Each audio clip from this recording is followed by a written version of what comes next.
Sejam todos muito bem-vindos e bem-vindas a mais este vídeo aqui no canal.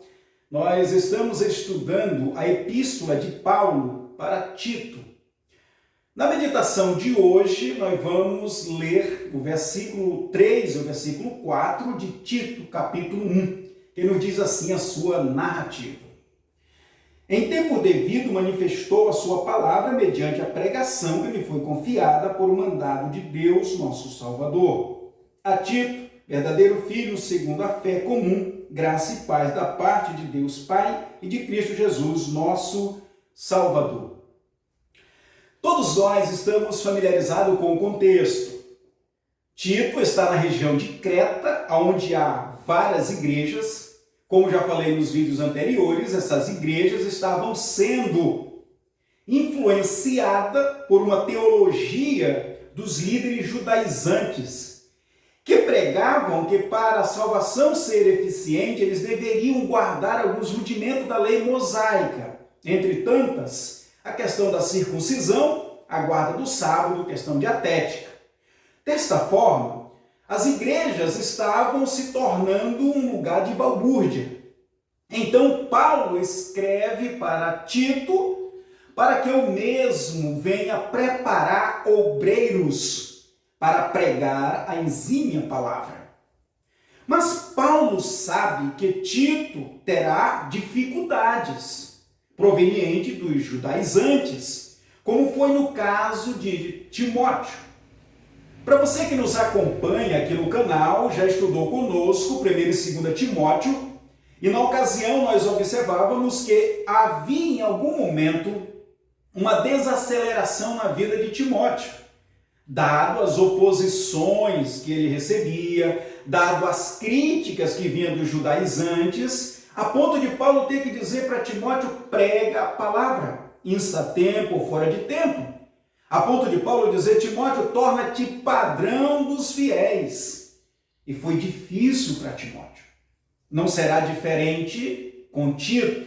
Ele também encontrará na região de Creta dificuldade para pregar a palavra de Deus.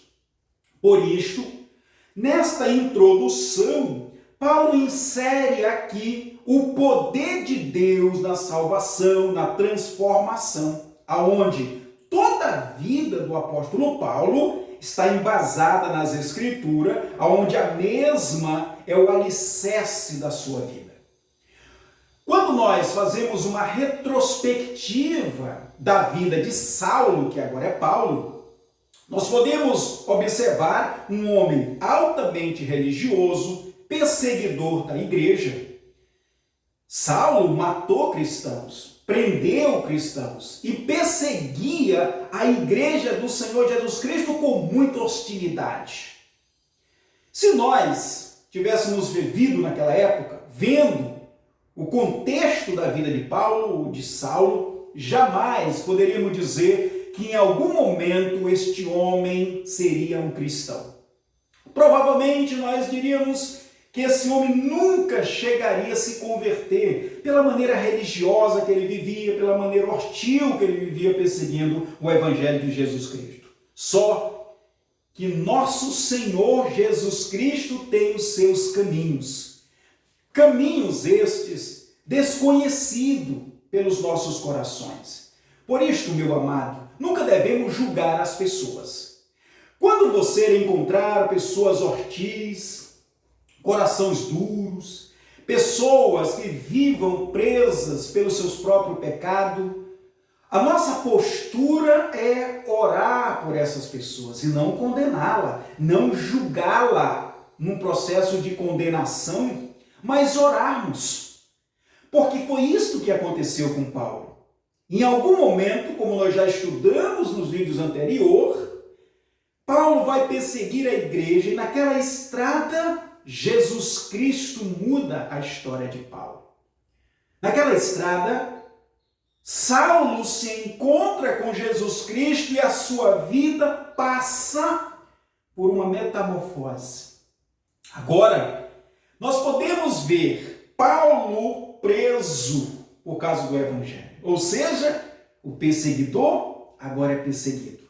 Mas mesmo sendo perseguido, Paulo é preso e de lá da prisão ele escreve cartas pastorais, epístolas, muitos conteúdos teológicos e se torna um dos grandes expoentes da teologia do Novo Testamento para orientar a igreja e as igrejas na vida cristã.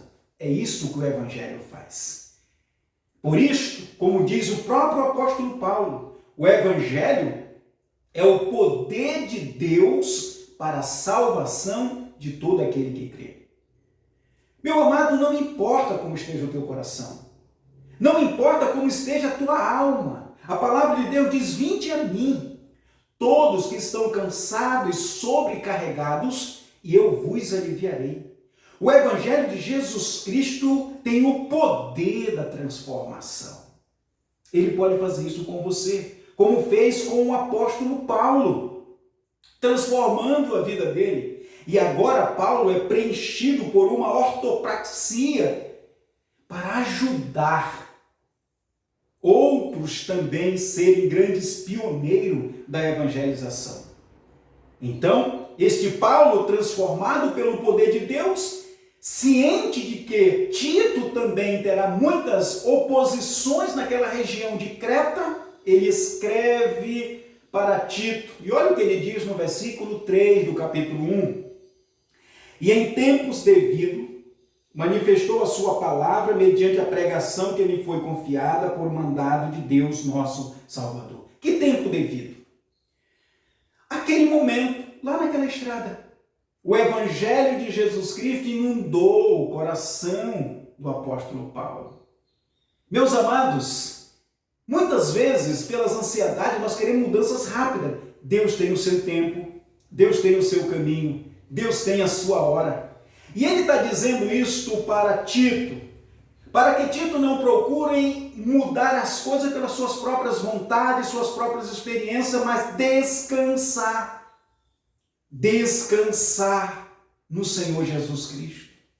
A palavra de Deus diz: lançai sobre o Senhor toda a vossa ansiedade, porque Ele tem cuidado de nós. Ele tem cuidado de você. Lance aos pés do Senhor, lance aos pés da cruz toda a sua ansiedade. E o Senhor nosso Deus pode desprender o seu coração das angústias, das armadilhas do pecado e transformar você num grande servo do nosso Senhor Jesus Cristo. É esse evangelho que Tito vai falar ali em Creta para aquelas pessoas, porque nesse projeto da transformação existem enfermidades, existem dificuldades. E além do mais, Tito vai preparar obreiros para serem grandes pregadores. Então ele deveria, mais do que nunca, confiar na capacitação do Espírito Santo na vida desses obreiros. A capacitação e o chamado ao ministério vem do Senhor. A salvação para sermos arrolados à membresia celestial, ela vem do Senhor. Por isso Paulo diz: porque dele, por ele e para ele são todas as coisas. Meu querido, você que está ouvindo e vendo este vídeo agora, Deus tem o seu tempo. O que nós temos que fazer é orar, é clamar, é buscar o Senhor de todo o nosso coração. Buscar-me-eis e me achareis, quando me buscar de todo o vosso coração. Então, no versículo 3, Paulo deixa bem enfatizado que o Senhor tem o seu tempo, tem o poder para transformar, tem o poder para capacitar e se torna o alicerce para toda a vida. E ele diz aqui no final: o nosso Salvador. Jesus Cristo é o agente da transformação. Busque o Senhor, clame por Ele. Para nós concluirmos o nosso devocional, veja o versículo 4. A Tito, verdadeiro filho segundo a fé comum, graça e paz da parte de Deus Pai e de Cristo Jesus, nosso Salvador. Meus queridos, lembra que eu falava que Paulo era um perseguidor do evangelho, que matou os cristãos, que prendeu os cristãos, que perseguia com hostilidade o evangelho. Olha agora o coração desse homem, uma vez moldado pela palavra de Deus. Ele chama Tito de filho verdadeiro, ou verdadeiro filho segundo a fé comum. Agora, ele não vê Tito como adversário, mas como um filho, é da família, arrolado pelo poder salvífico do Senhor Jesus Cristo. Queridos, muitas vezes nós encontramos pessoas, até mesmo da igreja, pessoas que comungam de uma vida cristã sendo tão hostil, abrupto, incompreensivo. Olha o coração aqui de Paulo. Olha como ele vai lidar com Tito, aconselhando ele, dizendo: Tito, confia na palavra. Eu estou longe, mas eu estou te escrevendo, dizendo que eu tenho uma estima por você, a ponto de te tê-lo como meu filho na fé. Assim como o evangelho me transformou, ele transformou você também, e sendo assim, somos da mesma família. O evangelho é o poder de Deus para essa construção da família, para nos arrolarmos à membresia celestial. Queridos, é tão salutar quando encontramos ombros amigos, quando encontramos palavras amigas. É tão salutar quando encontramos ajuda para a vida, seja ela na vida cristã ou em outras áreas da nossa vida. Por isso, eu peço que você seja alguém onde os seus ombros seja para ajudar o fraco, aonde as suas mãos seja para aguentar, segurar os fracos, aonde os seus lábios saiam palavras para ajudar os fracos, fortalecendo uns aos outros com a palavra de Deus. Paulo sabe que Tito pode ter muitas dificuldades ali em Creta, tanto na formação de líderes para a igreja, como lidar com os judaizantes, aqueles líderes influentes naquela região, com uma pregação legalista. Ele sabe que Tito pode ter dificuldade. Por isso ele diz a Tito: Tito, verdadeiro filho, segundo a fé comum. Aí ele diz: graça e paz. É uma saudação bem comum do apóstolo Paulo, graça e paz, shari, shalom, que de fato o desejo de todo cristão é que gozemos da paz do Senhor Jesus Cristo, da graça do Senhor Jesus Cristo, ou seja, a operosidade do evangelho na nossa vida nos traz salvação, e essa salvação é gozada através de uma vida vivida pautadamente nas Escrituras. Então, graça e paz é proveniente do Evangelho do Senhor Jesus Cristo. Todo crente, todo obreiro, toda pessoa deve gozar de graça e paz. Um relacionamento você com Jesus Cristo, o nosso Salvador, e ao mesmo tempo uma vida uns com os outros nessa esperança maravilhosa. Então, ele diz aí para Tito: graça e paz da parte de Deus Pai e de Cristo Jesus, o nosso Salvador. Tito, toda a tua motivação, tuas orações, todas as maneiras com que você vai lidar no seu dia a dia, quando você estiver aconselhando essas pessoas na formação de liderança, quando você estiver confabulando com os falsos judaizantes, quando você estiver falando com essa liderança, emane do seu coração a graça do Senhor Jesus Cristo. Confia nele, descansa nele. Queridos, para concluirmos, o meu desejo é que você, em qualquer circunstância, descanse no Senhor. Espere no Senhor. Busque Jesus Cristo. Busque de todo o teu coração. Entrega a tua vida a Jesus. Confia nele. Para quê?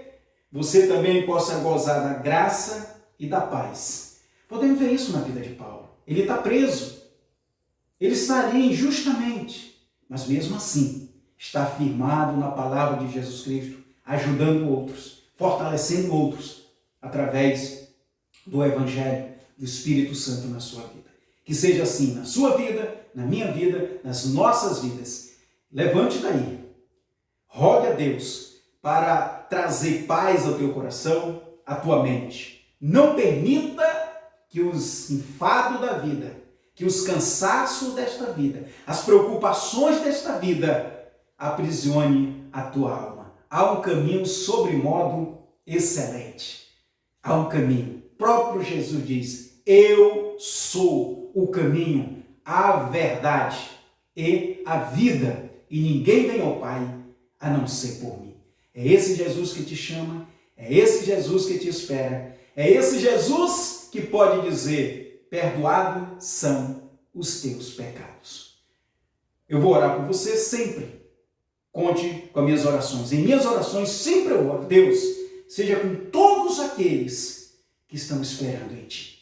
Que Deus te abençoe. Queridos, compartilhe os vídeos, se inscreva no canal, nos ajude a chegar a outras pessoas também através da palavra de Jesus Cristo. Fique na paz.